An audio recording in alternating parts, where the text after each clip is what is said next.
দুপুরে খুব সিম্পল একটা খাবার ছিল। ওইটাই আপনাদের সাথে শেয়ার করছি। এই আলু ভর্তা তেলে দেওয়া। মানে এই আলু ভর্তাটা অনেক ভালো লাগে আমার।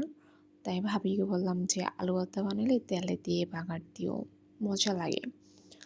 তো আমি খেয়ে নিচ্ছি। আর বাচ্চারাও অনেক পছন্দ করে। যার কারণে আরো এভাবে বলেছি যে ওরা মজা করে খেয়ে ফেলবে। মানে আলু ভর্তা বানালে খায় না কিন্তু আম তেলে দেওয়া হলে ওরা আবার পছন্দ করে। তো আর ছিল গুঁড়া মাছ। তো আমি বললামই ১ম এই যে আজকে খুব সিম্পল একটা খাবার ছিল বিকজ রাতে আমরা ভালো কিছু খাবো। তার জন্য বললাম যে দুপুরে খুব সিম্পল কিছু করে নাও। তো আলু ভর্তা, ডাল ছিল আর গুঁড়া মাছ বিকজ ডাল তো আম্মা খেতে পারবে না তার জন্য আম্মার জন্য গুঁড়া মাছটা। আর ডালটা টক দিতে মানা করেছিলাম আজকে যে টক দিও না, টক ছাড়া ডাল খাই। কেন আমাদের বাসায় ডালে টক দেয়াই হয়। কেন আমার আব্বু, ভাবি টক ছাড়া খেতে পারে না ডালে।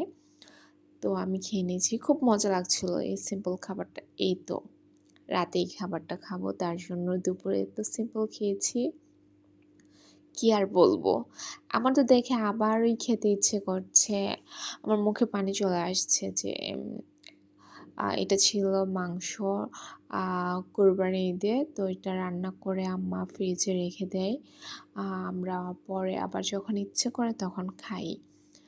তো এটা গরম করে নিয়েছি। এই হচ্ছে কলিজা। তো এখন আমরা খাবো, রুটি দিয়ে খাবো। তো আমি একটু করে ভিডিও করে নিচ্ছি। এই তো সবাইকে বেড়ে দিয়ে আমি নিজের জন্যও বেড়ে নিয়েছি। সরি রুটি না পরোটা দিয়ে খাবো। কি যে মজা লাগছিল! মানে টু বি অনেস্ট আমার আবার খেতে ইচ্ছে করছে এই ঝোড়া মাংসটা। অনেক মজা আর গরম ছিল। গরম, গরম খেতে তো আমার অনেক ভালো লাগে। ধরতে পারছি না কিন্তু খেতে তো অনেক মজা লাগে। মানে সব খাবারই গরম হতে হবে। আর পরোটা দিয়ে এমন মাংস কার না খেতে মজা লাগে বলেন? আমরা সবাই একসাথে বসে খাচ্ছি। রুটি খাচ্ছে আম্মা, আব্বু, ভাবি, আমি, নিয়ন ওরা আমরা আম পরোটা খাচ্ছি। আসলে পরোটাটা খেতে ইচ্ছে করছে আর মজা লাগছে মনে হয় আরো বেশি। এই দেখেন মাংসটা কতটা সফট আর মাশাআল্লাহ আলহামদুলিল্লাহ অনেক মজা ছিল খাবারটা। আর প্লিজ আমার ভিডিওটা লাইক দিবেন, শেয়ার করবেন আর সাবস্ক্রাইব করবেন। আ আমি এখন প্রায় রেগুলারই ভিডিও দিচ্ছি বাট আমার রিচ হচ্ছে না, ভিউ হচ্ছে না, সাবস্ক্রাইব বাড়ছে না।